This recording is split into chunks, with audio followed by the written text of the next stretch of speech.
amongst the Christian there, we believe Christ is God. Kasi ito yung verse mong ipangayaw gani. Kanang Jesus Christ may claim God siya. Sir. Namutana mo ka. Okay. Pwede lang yung basahon ng Revelation 21 verse 6 to 7. Revelation 21 verse 6 to 7.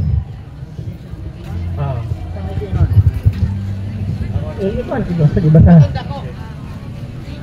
Sir, muto ay Jesus Christ ang Alpha, no? Katong pula. Ara, pagani. Yes, sir. Dito nakakao guys. Ang Alpha and Omega, kini nalipot na ni sa Old Testament. Ang problema kasi, ganito ang mga Christian theologian. Kung na pastor. Ganito ha, ang problema sa mga Christian theologian, pag nandoon sa Old Testament, kunya mabasa sa New Testament, referring supposing I am. It's recorded in the Old Testament nga I am. Alpha and Omega is recorded also in the New Testament, Alpha and Omega. Pag abot diri sa New Testament, kay na ay nagsulat. Totoo ba sir na mubalik ang Diyos? Maayo ka ng pangutanan ha, pero contradiction sa paniniwala sa Christianity. Nga naman, in Christianity, I will answer, I will come to it. Christianity said, God is omnipresent. This is Christianity. God is omnipresent. Nga pangutanan niyo mo karon, mutuo ba ka nga muanhi ang Diyos? Kontradikto na sa inyong paniniwala nga God is omnipresent. Kay God na naman dire. Nga muanhi day ang Diyos, nga na naman sa dinhi. So, nagkakontradikto sa paniniwala sa Christianity nga God is omnipresent. Okay. Mubalik si Jesus, pero dili ang Diyos mubalik. O sige. Mubalik si Jesus.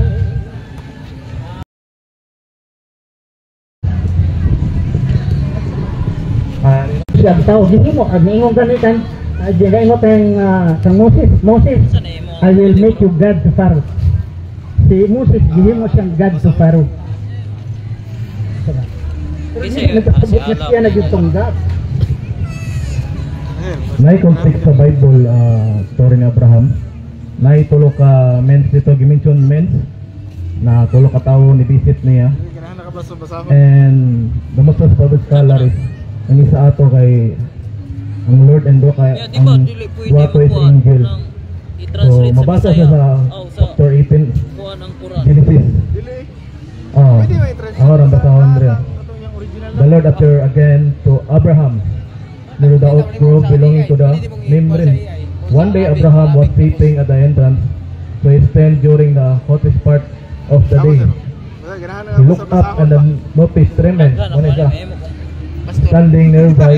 When he saw them, he ran to meet them and welcome them, bowing low to the ground. Then, he replied to Abraham, "My Lord," he said, "it is pleased." Tapos, wala. Dapat siguro ko. Paalam na ka diya. Ako siguro ko sa langit. Giluwas sa baterya. Batman! Apa? Katulik ko, dahil mo? Christian, dili. Sa'yo. Ako kasi Baptist. Date ko ka na si Kuya. Ako kasi Baptist. Ako, Baptist. Ayun si? Kuya, nag-Musliman? Ngayon din na my Lord has said, "It is please you. Stop here for a while." So, muna ang treatment. Ang pag ang gingan mo sa Old Testament, pag makakita ka sa Ginoo, mamatay man ka. Diba? So, ang Ginoo ni-approach siya sa man. Na-form siya sa tao. So, ang three na men na pag-mention, isa ato, ang God, ang dua ato, angel, and ang biblical evidence ng angel kung duwa na sa Genesis 19. During atong magamura. So, muna ispa na muna nano ang God sa Old Testament nga po siya sa man or nahimo gusto tao kay isa sa rason na di man nato siya makita kay spiritual siya sa holy. So muna si Jesus Christ isa sa Philippians 2:5 Colossians 2:9 muna isa sa biblical evidence na mo na ang Ginoo nahimo sa tao. So isa na sa na mo ang Old Testament ang God dito nahimo sa tao. Pakita siya ni Abraham napa na dito sa examen. Guwapo man ninyo. During sa wrestling ni Jacob, wag kabalo ka ng story sir. Ang isa ana, ang Lord mo iyahang wrestling ana. Pero dito jud sa na-clear jud dito sa time ni Abraham na naay tremens dito. So isa na sa son na nibilig ni God Pero pagkabot ka, yun sa tao.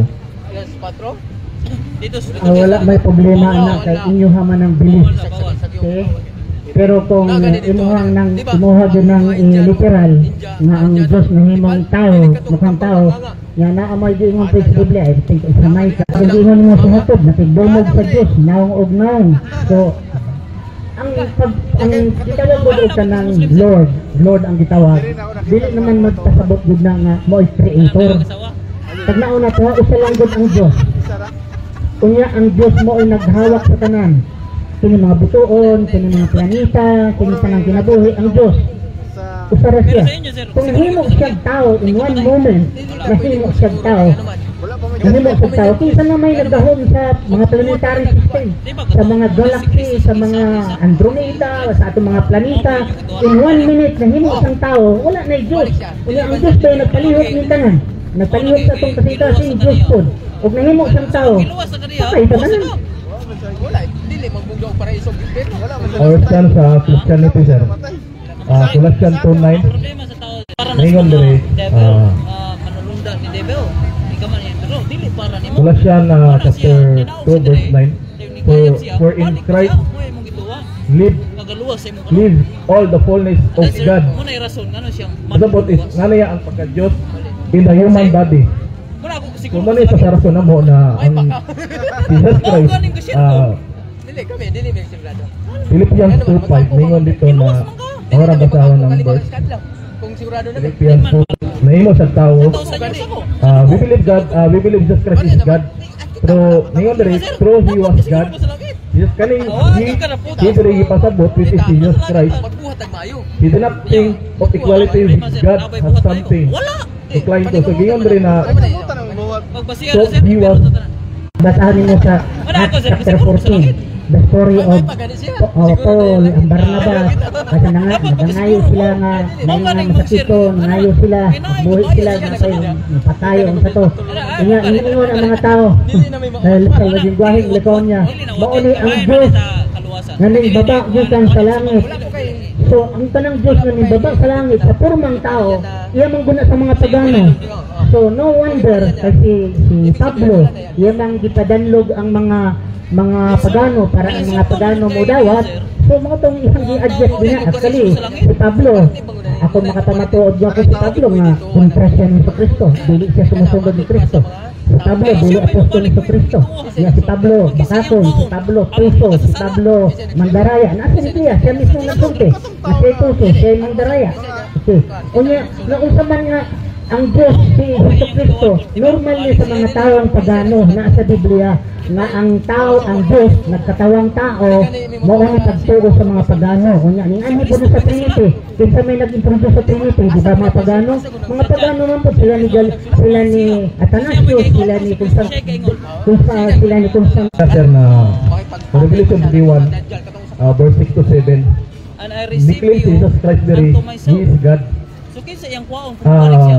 Cultural background, historical background sa Revelation, kaning book of Revelation, the message ni John the Beloved Mao gani. sa Seven Churches. Kinsa kwaon niya. Si John Beloved gisulat niya dahil sa island of Patmos. And kaning Revelation gikan niya ni Jesus Christ. So si John o si Lord Jesus Christ Kaya ang ay standard gi-reveal si Jesus Christ siya ha. standard mo ko sa langit And walay sala.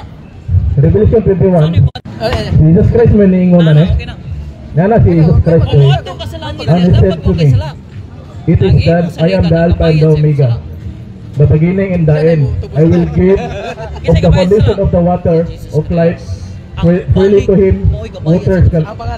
And verse 7, there na ang biblical verse, Ako pagkutana. Revelation 21 verse 7, he who overcomes shall inherit Asa all things. I will be his God, and he shall be my son. So ningon dere, I will be his God. Na Jesus Christ dere na sila mahimo ko nila Ginoo.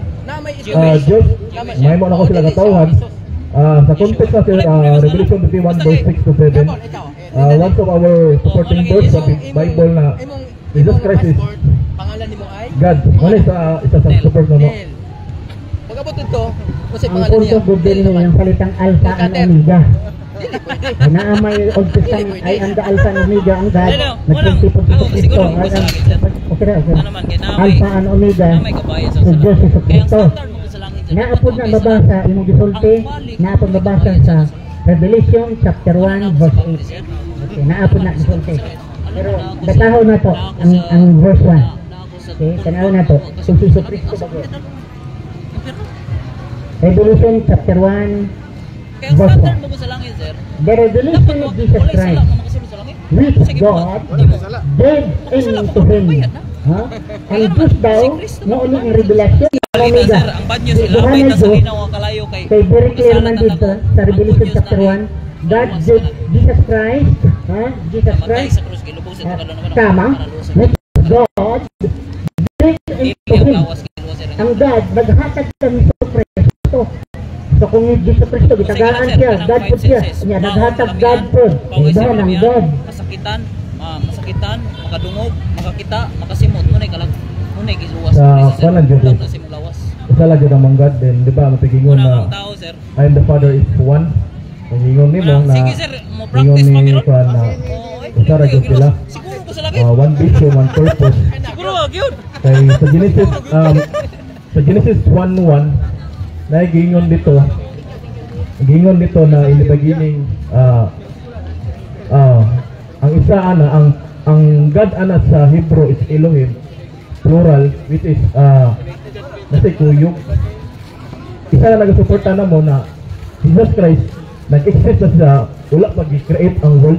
Ang biblical evidence na is John 1:1. In the beginning was the Word and the Word was with God. So yes, and dito sa John 1, God manifest in the flesh or became man. So Kada pareho po na sa Arab, sa Quran, sa Muslim, ha, inna nahnu najal zikra wa innahu lahafizun. It is for us to protect. It is for us. Daghan kayong as sa Quran. So do we believe ang Allah more than one? Isa lang. This is plural of respect or plural of majesty. For example ha, sa pangalan mo Brad, Ninag, kumusta man atong trabaho ro? Atong trabaho, kumusta? Nangumusta po ko sa ako ha? O sa imuha lang? Pero this is plural of respect. Okay? Mag-answer ka sa telepono kung Tagalog ka. Sino po ba sila? Pag mag-ring yung cellphone, Tagalog ka, sino po ba sila? Sila is plural. Do you think yung nag-answer, si thinks daghan ang nagtawag? Usa lang, pero ginagamit na sila. This is plural of respect or plural of majesty. Okay, maadto ta sa imong karong nagiingon nga in the beginning was the word. Una, dili Diyos ang nagsulti niini. Kinsay nagsulti niini? Si Juan, dili Diyos. Unya, wala po nagsulti si Juan, diin niya na dungog. In the beginning was the word. In the beginning was God. Okay, why? Si Juan in the beginning, to ano ba siya? And the word was with God. Si Juan naaba sa beginning? Why he was able to talk those things? Anong nagsulti mo siya? To ano ba dahil siya dito? Kaya nakakita mo siya in the beginning was the word, and the word was with God, and the word was God. Kung imuhang din literal nga hulugan, nahulog duha imuhang Diyos. For example ha, nahimong duha imong Diyos. Ano man? In the beginning was the word. And the word was with God. Okay? And the word was with God. And the word was God. Kini nahimong Diyos. Kini Diyos, nahimong Diyos. Duha. Kini may gitudlo ni Kristo nga Diyos. Duha, tulo, upat. Usara may gitudlo, usara ang Diyos. Jesus Christ had wala niya direct claim dito sa diyan natawo siya. Wala na direct claim na God siya. Pero gi-worship siya. Sabi panganak sa ito sa Bethlehem, gi-worship siya isa sa ebidensya. Kaya naman, pag mingon siya dito God, batuon man siya, gibato na ganito mga Parisi ganina teacher wan siya, Lord siya. Kana palang gani, mura na gani sa action nito sa Israel. ningon sa dito na wala pa si Abraham na anak siya. So isa sa kuan, isa na sa mong stand na Jesus Christ wala din sa ni-claim, but iyang pagka-divinity nagpabilin niya po Colossians 2:9. iyang gingon magud dito sa Revelation, Philippians 2:10, every tongue will confess that Jesus Christ is Lord for the glory of the Father. So Jesus Christ na imo sa tao sa humble siya, wala na gigamit niyang pagagad kay nanuman ningon siya dito, si gilan niya si Peter dito, pwede siya magpadalag anghel do ka batalyon sa diyang magkakulong balunggan tong Roman soldier. So nagpaubos siya, may humble siya, iyang gihatag ang glory diya sa Father. Kaya ang purpose ra jud is to save us. Muna sa stand na mo, sir. And we believe 1 John 5:10, for 1 John 5:7, King James version, there is one rajud sila. There is three, the witness of the heaven, the Father, the Word, and the Holy Spirit. These three are one. So, kana masulod siya sa Trinity, tutaas naman ang Trinity. Isa na sa amo lang is Jesus Christ and the Father is one. Isa to nakakita ni Father and Jesus Christ nakakita na sa Father. So wala ikatudlo sa Christianity na ang Lord na mo is dua, but usa lang jud. Usa ra ang divinity sa ni Jesus Christ. Basi God willing, basi makaabot ra yapon ta dire. Abot ra yapon sa basi sa Trinity na pod. Pero karon basi puho na pod naka na ta sir. Oh. Alhamdulillah. Okay. Ang koton nimo katong 1 John chapter 5 verse 7 ang inigagamit kani sa divinity of Jesus Christ. Okay, hindi Trinity. Usara sila. Kini kung basahon nimo ang All Modern Translation, ang tinatawag na Revised Standard Version, the New International Version, kini for there are three that bear record in heaven, the Father, the Word, and the Holy Ghost, and these three are one.